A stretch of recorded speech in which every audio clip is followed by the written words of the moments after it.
আসসালামু আলাইকুম প্রিয় দর্শক, আশা করি আপনারা সবাই ভালো আছেন আল্লাহর রহমতে। এইমাত্র পাওয়া আবহাওয়া দপ্তর থেকে আজকে সবচেয়ে গুরুত্বপূর্ণ খবর। এবার লাফিয়ে লাফিয়ে কমবে তাপমাত্রা। কাল থেকে আসছে ভারী ঝড় বৃষ্টি। শুক্র ও শনিবার অতি ভারী বৃষ্টির সতর্কতা। এছাড়া আগামী 24 ঘন্টায় দুই বাংলার বিভিন্ন জেলায় বিক্ষিপ্ত বজ্র বৃষ্টির সম্ভাবনা, এমনটা জানাচ্ছেন আবহাওয়া দপ্তর।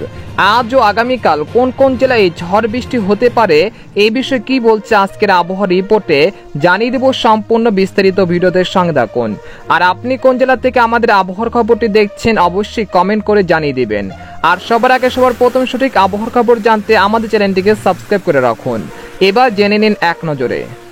আবহাওয়ার পূর্বাভাসে বলা হয়েছে, বর্তমানে মৌসুমী বায়ু মোটামুটি সক্রিয় থাকায় সারা দেশে বিচ্ছিন্নভাবে কম বেশি বৃষ্টিপাত হচ্ছে।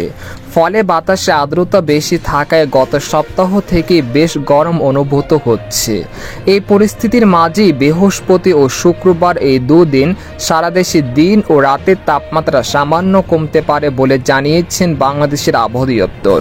এছাড়া গত 24 ঘন্টায় দেশের সর্বোচ্চ বৃষ্টিপাত রেকর্ড করা হয়েছে চট্টগ্রামের কক্সবাজারে 92 মিলিমিটার। আর সর্বোচ্চ তাপমাত্রা ছিল রংপুরে 35.5 ডিগ্রি সেলসিয়াস। এদিকে আবহাওয়া আরেক সতর্ক বার্তায় বলা হয়েছে, আজ থেকে দেশের মধ্যে চালু হচ্ছে একটি শক্তিশালী বৃষ্টিপাত, যা চলতে পারে আগস্টের 4 বা 5 তারিখ পর্যন্ত। এই সময় সবচেয়ে বেশি বৃষ্টিপাতের সম্ভাবনা থাকছে খুলনা, বরিশাল ও চট্টগ্রাম বিভাগে প্রায় 200 থেকে 300 মিলিমিটার পর্যন্ত। অন্যদিকে সিলেট বিভাগেও পর্যাপ্ত পরিমাণ বৃষ্টিপাত থাকতে পারে। এছাড়া দেশের অন্যত্র বৃষ্টিপাত বিক্ষিপ্ত প্রকৃতির হতে পারে। দেশের উত্তরাঞ্চলেও কিছুটা উল্লেখযোগ্য বৃষ্টিপাত থাকতে পারে। এই বৃষ্টিপাতের কারণে চট্টগ্রাম বিভাগে ভূমিধস বা পাহাড় ধসের মতো ঘটনা ঘটতে পারে। তাই এখন থেকে পূর্ব প্রস্তুতি নিয়ে রাখুন। এদিকে বন্যার পূর্বাভাস। বর্তমানে বন্যা পরিস্থিতি স্বাভাবিক পর্যায়ে চলে আসছে, তবে 4 আগস্ট থেকে রংপুর ও সিলেট বিভাগে আবারও বন্যার আশঙ্কা করা হচ্ছে। এদিকে সামুদ্রিক আবহাওয়া।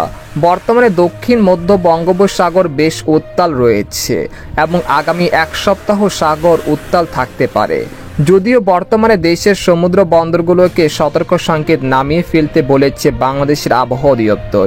যেহেতু বঙ্গোপসাগর বেশ উত্তাল রয়েছে এখনও, তাই আপনারা উপকূলে কাছাকাছি থেকে সাবধানতার সাথে চলাচল করবেন।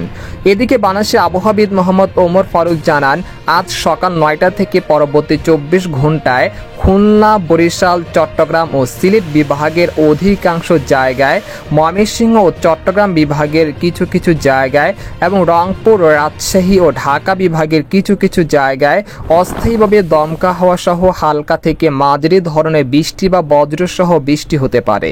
সেই সাথে দেশের কোথাও কোথাও মাঝারি ধরনের ভারী থেকে ভারী বর্ষণ হতে পারে। এই সময় সারা দেশে দিন এবং রাতের তাপমাত্রা সামান্য হ্রাস পেতে পারে। পরবর্তী 5 দিনে বৃষ্টি বা বজ্র বৃষ্টির প্রবণতা বৃদ্ধি পেতে পারে। তো এই ছিল খবর। এরকম ইন্টারেস্টিং আবহাওয়ার খবর জানতে আমাদের সাথেই থাকুন। ধন্যবাদ।